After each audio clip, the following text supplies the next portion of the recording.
జ్ఞానులు పిచ్చివాళ్ళని మనం అంటాం కాబట్టి పరమేశ్వరుడు జ్ఞానులకు జ్ఞాని, అందుకని పిచ్చివాళ్ళకి పెద్ద పిచ్చివాడు అన్నారు. అర్థం కాడు కాబట్టి ఎవరికి. కాబట్టి జ్ఞాని దృష్టిలో లోకమంతా అలా కనపడుతుంది. ఆ పథంలోకి వెళ్ళగలగడం, అలా అంతటా బ్రహ్మాన్ని చూడగలగడం ఈశ్వరుని యొక్క అనుగ్రహము చేత తప్ప సంభవము కాదు.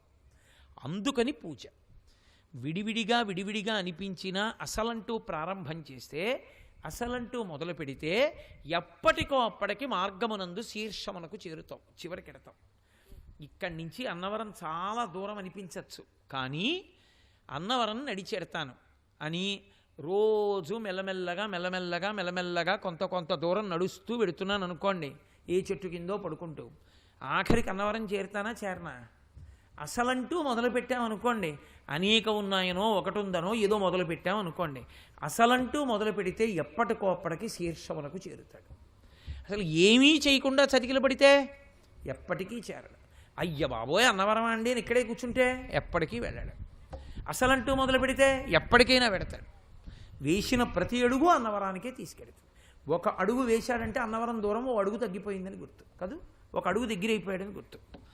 కాబట్టి అసలంటూ అనుష్ఠానం మొదలు పెట్టకపోతే, అసలంటూ ఉపాసన మొదలు పెట్టకపోతే ఎప్పటికీ మార్గశీర్షం ఉండదు.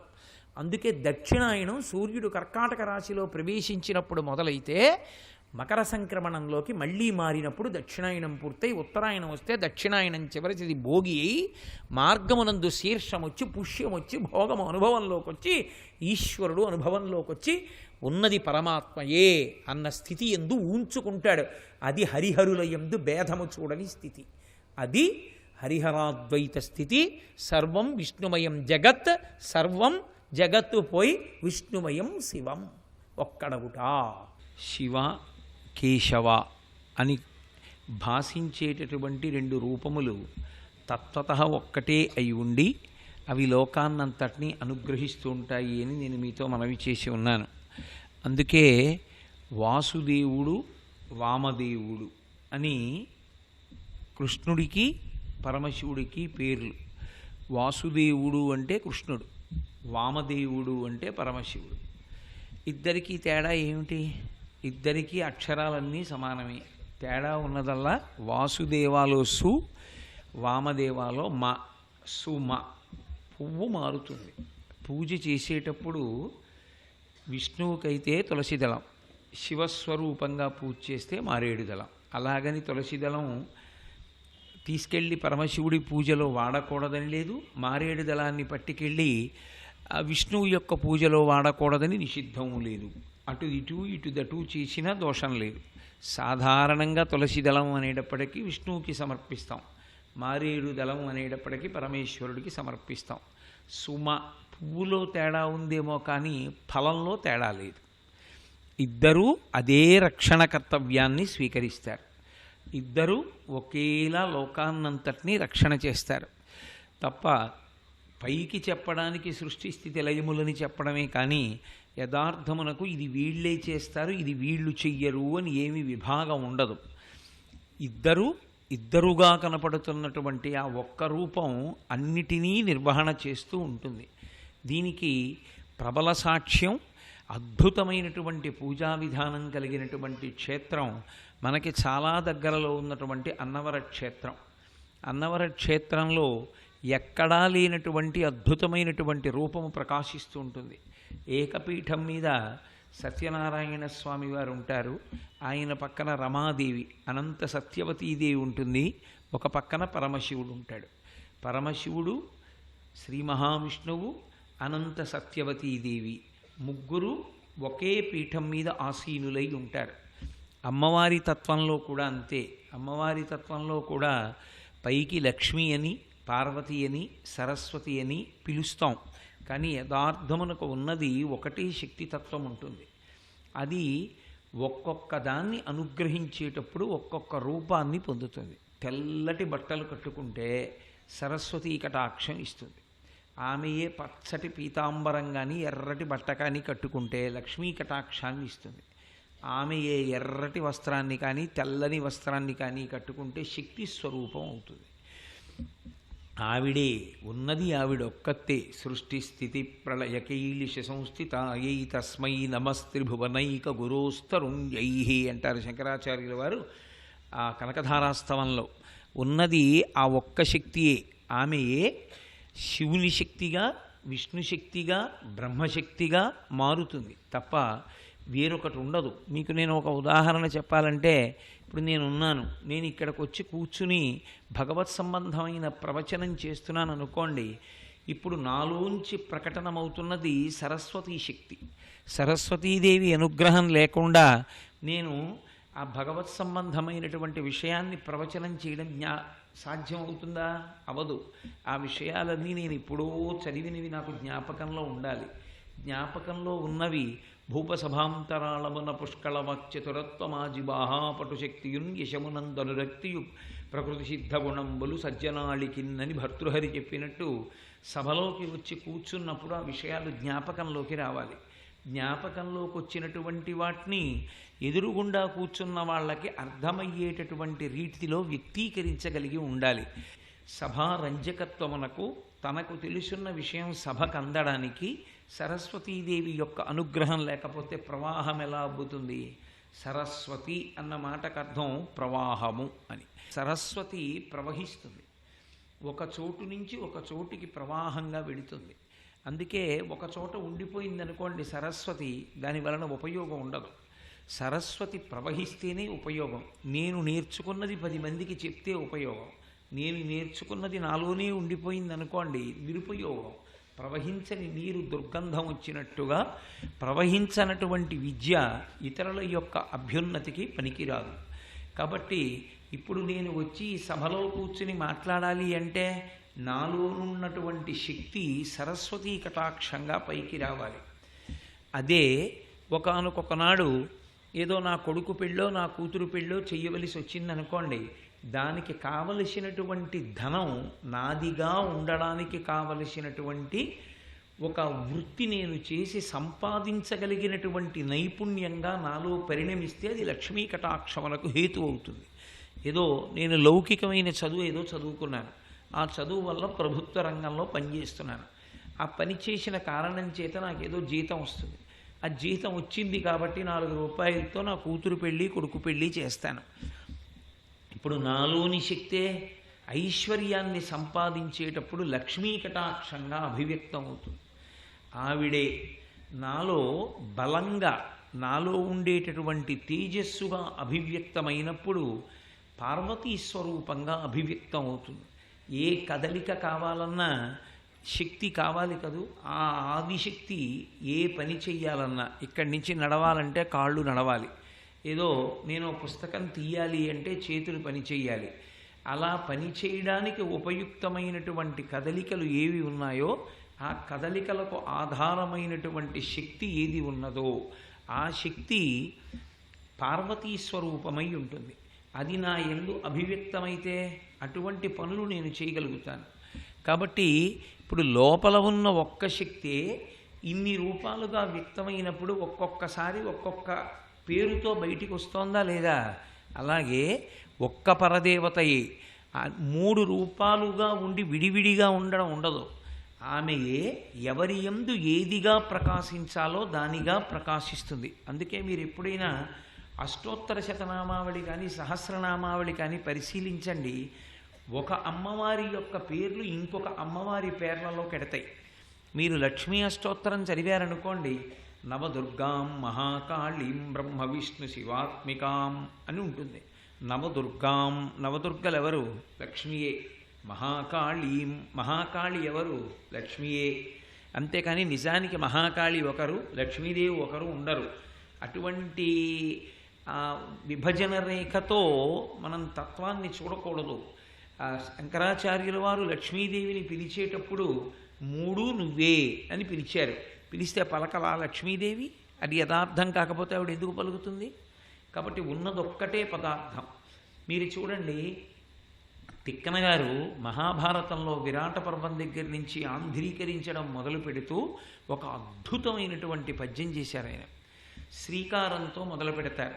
అందుకని ఆయన శ్రీయన గౌరినాబరగు చెల్వగు చిత్తము పల్లవింప భద్రాయితమూర్తి అయి హరిహరంబగు రూపము దాల్చి విష్ణు రూపాయ నమశివాయని పల్కెడు భక్తజనంబుల వైదికధ్యాయితకిచ్చమిచ్చు పరతత్వము కొల్చెద నిష్టసిద్ధికిన్ అన్నారు. ఆయన పరతత్వము అంటే ఈ కంటి చేత చూడడానికి వీలు కానటువంటి పరబ్రహ్మతత్వం ఏదున్నదో అది పరతత్వము అంటారు. అది అంతటా ఉంటుంది, కానీ ఈ కంటితో చూడడం కుదరదు. అది అనుభవంలోకి వస్తుందంతే, ఉన్నది అని తెలుస్తూ ఉంటుంది. ఇప్పుడు వాయు ఉంది, గాలి. గాలి లేకపోతే ఒక క్షణం బ్రతకడం మనిషి. వాయు ప్రాణ వాయు సుఖం అని వాల్మీకి మహర్షి రామాయణంలో అంటారు. వాయువే ప్రాణము, వాయువే సుఖము. ఆ వాయువు లేకపోతే అసలు ఈ లోకములు నిలబడం. అందుకే నమస్తే వాయు త్వమేవ ప్రత్యక్షం బ్రహ్మాసి త్వమేవ ప్రత్యక్షం బ్రహ్మ వదిష్యామి అని వేదం వాయువుకి నమస్కారం చేస్తుంది. వాయువు లేదనుకోండి సుఖం ఉండదు. గాలి వేయట్లేదనుకోండి ఉక్కపోత కూర్చోలేరు. గాలి లేదనుకోండి అసలు ప్రాణులు బతకవు.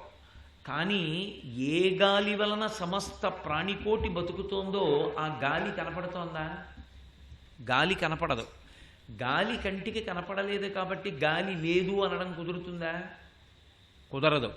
గాలి ఉన్నది అన్నది అనుభవంలోకి వస్తోంది. గాలి కంటికి కనపడకపోవచ్చు.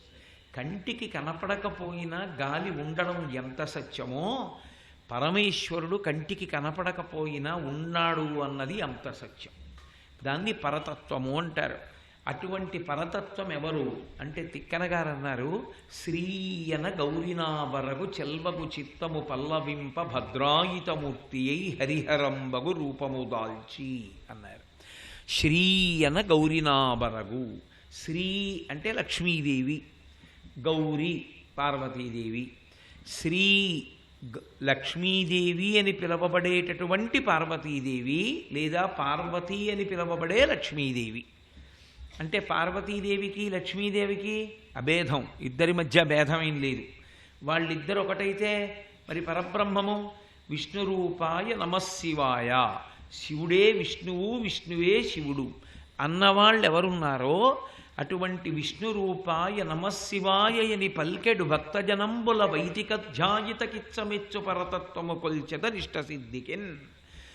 అలా ఇద్దరు కలిపి ఒక్కటే అని నమ్మినటువంటి వారికి కనపడుతున్నటువంటి హరిహర స్వరూపము ఏది ఉన్నదో ఆ హరిహర స్వరూపానికి నేను నమస్కరించుచున్నాను అన్నారు. ఆయన మహాభారతాన్ని ఆంధ్రీకరిస్తూ మొట్టమొదటి పద్యం అదే చేశారు.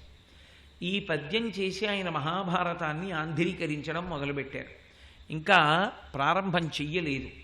అది నిద్ర కాదు, అలాగని ఆయనకి స్వప్నం కాదు. అసలు నిద్ర లేని వాడికి కల ఎక్కడి నుంచి వస్తుంది? ఆయన ఒక రోజున కూర్చున్నారు. కూర్చుని వ్యాస భగవానుడి యొక్క గొప్పతనాన్ని ఆలోచిస్తున్నారు. మహానుభావుడు వ్యాసుడు పురుషార్థ సమన్వితమైనటువంటి పురుషార్థ ప్రతిపాదకమైనటువంటి ఇంత పెద్ద ఉద్గ్రంథమైనటువంటి ఇతిహాసము మహాభారతాన్ని లోకానికి ఎంత గొప్పగా అందించాడు, ఎంత గొప్ప రచనా వైచిత్రి అని ఆ మహాభారతం గురించి పాండవుల గురించి ఆయన ఆలోచన చేస్తున్నారు. ఆయన ఆలోచన చేస్తున్నటువంటి సమయంలో చటుక్కున ఒక సంఘటన జరిగింది. వాళ్ళ నాన్నగారు కనపడ్డారు. వాళ్ళ నాన్నగారి పేరు కొమ్మన. ఆయన అప్పటికే శరీరం విడిచిపెట్టేశారు, ఆయన శరీరంతో లేరు. అటువంటి కొమ్మన గారు అకస్మాత్తుగా కనపడ్డారు. కనపడగానే అది భక్తి అన్న మాటకు అర్థం. తండ్రి కనపడగానే తిక్కనగారు లేచి రెండు చేతులతో కైమోడ్చి నమస్కరించి తండ్రికి అంజలి ఘటించారు. కొమ్మన తిక్కనగారిని ఉద్దేశించి మాట్లాడుతూ ఒక మాట అన్నాడు. ఓయ్ తిక్కన, నేను స్వర్గలోకవాసం చేస్తున్నాను. అంటే ఆయన చేసిన పుణ్యాల కారణం చేత శరీరం విడిచిపెట్టి స్వర్గలోకవాసంలో ఉన్నాడు. నేను స్వర్గలోకంలో ఉండగా హరిహరమూర్తి నన్ను పిలిపించుకున్నాడు. హరిహరమూర్తి అంటే ఎడంచేతి వైపున విష్ణు ఉంటారు, కుడి చేతి వైపున శివుడు ఉంటారు. అందుకే శివాలయం విష్ణువాలయం రెండూ దగ్గరే ఉంటే, ఓ పక్కనే ఉంటే ముందు శివాలయంలోకి వెళ్ళి విష్ణువాలయంలోకి వెడతారు. ఎందుకంటే శివుడు భర్తృస్వరూపంతో విష్ణువు భార్యాస్వరూపంతో ఉంటారు. వామార్ధ భాగాన్ని పార్వతీదేవికి ఇస్తే అర్ధనారీశ్వర స్వరూపం. వామార్ధ భాగంలో విష్ణు ఉంటే హరిహర స్వరూపం అంటారు. ప్రఖ్యాతమైనటువంటి దేవాలయం 2 చోట్ల కనపడుతుంది ఆంధ్రదేశంలో. ఒకటి హైదరాబాదులో ఉన్నటువంటి ఫిలిం నగర్ దేవాలయంలో హరిహరమూర్తి చాలా అద్భుతంగా ఉంటుంది, చూసి తీరాలి, అంత గొప్పగా ఉంటుంది. ఎడంవైపు విష్ణు ఉంటారు, కుడి పక్కన పరమశివుడు ఉంటారు. మళ్ళీ అంత గొప్పగా ఉండేది తిరుపతి పట్టణంలో అగస్త్యేశ్వర స్వామి వారి ఆశ్రమం అని తొండవాడ అంటారు. అక్కడ అగస్త్య మహర్షి శివలింగాన్ని ప్రతిష్ఠ చేసి ఆయన ఆరాధన చేశారు. అసలు నిజానికి తిరుపతి పట్టణంలో ఆ ఆలయానికి చాలా యువతల భాగం దగ్గర నుంచి ఇవాళ మనం శ్రీనివాస మంగాపురం అంటున్నామే, ఆ శ్రీనివాస మంగాపురం వరకు అదంతా అగస్త్య మహర్షి యొక్క ఆశ్రమ ప్రాంగణం. అది ఆయన ఆశ్రమం. అది ఆ ఆశ్రమంలోనే వెంకటేశ్వర స్వామి వారు పెళ్ళైన కొత్తల్లో వచ్చి ఒక 6 నెలలు ఉన్నారు అక్కడ. 6 నెలలు ఆయన ఎక్కడున్నారో అదే కళ్యాణ శ్రీనివాసం. అందుకే ఆయన కొత్తగా పెళ్ళై పద్మావతీదేవితో 6 నెలలు అక్కడ ఉన్నారు కాబట్టి ఇప్పటికీ పెళ్లి కాని వారు అక్కడికి వెళ్ళి కళ్యాణం చూసినా కళ్యాణం చేసుకున్నా పెళ్ళవుతుంది అని ప్రశస్తి. అటువంటి క్షేత్రం కళ్యాణ శ్రీనివాసం. అక్కడ ఉన్నప్పుడు ఆయన అగస్త్య మహర్షి యొక్క ఆశ్రమ ప్రాంగణంలో ఉన్నట్టే పురాణంలో చెప్పబడింది. అంటే అదంతా అగస్త్య మహర్షి యొక్క ప్రాంగణం. ఆ అగస్త్య మహర్షి యొక్క ప్రాంగణంలోనే అగస్త్య మహర్షి చేత ప్రతిష్ఠింపబడిన శివలింగం ఉంది. కంచికామకోటి పీఠాధిపత్యం వహించిన మహాపురుషులు చంద్రశేఖరేంద్ర సరస్వతి మహాస్వామి వారు అటుగా వెళ్ళినప్పుడు ఆ అంతరాలయంలోకి వెళ్ళి ఆ శివలింగం దగ్గర కూర్చుని ధ్యానమునందు మగ్నులైపోయారు, సమాధిలోకి వెళ్ళిపోయి ఆ శివలింగం దగ్గర అంత ధ్యానం చేశారు. అంత గొప్ప శివలింగం. అమ్మవారు కూడా అంత శక్తివంతురాలు. ఎడంచేతి పక్కన వేరు దేవాలయంలోకి ఉంటుంది ఆవిడ. అటువంటి క్షేత్రమైనటువంటి తొండవాడలో అగస్త్య మహర్షి ప్రతిష్ఠ చేశారు. అక్కడ నది ప్రవహిస్తూ ఉంటుంది. ఆ నదీ ప్రవాహానికి మధ్యలో ఒక చిన్న వేదిక ఉంటుంది. ఆ వేదిక మీద హరిహర స్వరూపం ఉంటుంది. కానీ చాలా బాధాకరమైన విషయం ఏమిటంటే అంత గొప్ప ఆశ్రమ ప్రాంగణంలో అంత గొప్ప ఆలయం, నిజంగా ఆలయం దగ్గర చెట్లు చూస్తే నమో వృక్షేభ్యో అనిపిస్తుంది. పరమశివుడే బయట అసలు చెట్ల రూపంలో ఉన్నాడా అనిపిస్తుంది. కొన్ని వేల సంవత్సరాల నాటి వృక్షాలు. అటువంటి క్షేత్రంలో నదీ మధ్యంలో ఉన్న వేదిక మీద ఉన్నటువంటి హరిహర స్వరూపం భిన్నమైపోయింది. చాలా చోట్ల ముక్కలు విరిగిపోయాయి. అది నేను పూర్వంలో దర్శనం చేసినటువంటి రోజుల్లో మొదట చాలా అందంగా ఉండేది, తరువాతి కాలంలో భిన్నమైపోయింది. అది ఆంధ్రదేశంలో ఉన్నప్పటికీ అది యోగ్యంగా అనిపించదు దర్శనానికి. కానీ దర్శనానికి యోగ్యంగా అనిపించదు అంటే నా ఉద్దేశం భిన్నమైన కారణం చేత. ఫిలిం నగర్ ప్రాంతంలో ఉన్నటువంటి దేవాలయ ప్రాంగణంలో ఉన్న హరిహర స్వరూపం ఇప్పటికీ కూడా చాలా అద్భుతమైనటువంటి మూర్తి. అది ఎడం పక్కన విష్ణు ఉంటారు, కుడి పక్కన పరమేశ్వరుడు ఉంటాడు. అలా ఉంటే హరిహర స్వరూపం అంటారు. ఎడం పక్కన పార్వతీదేవి, కుడి పక్కన సగం శరీరంలో పరమశివుడు ఉంటే అర్ధనారీశ్వర స్వరూపం అంటారు. ఇటువంటి ఈ హరిహర స్వరూపం గురించి మళ్ళీ వెనక్కి రండి.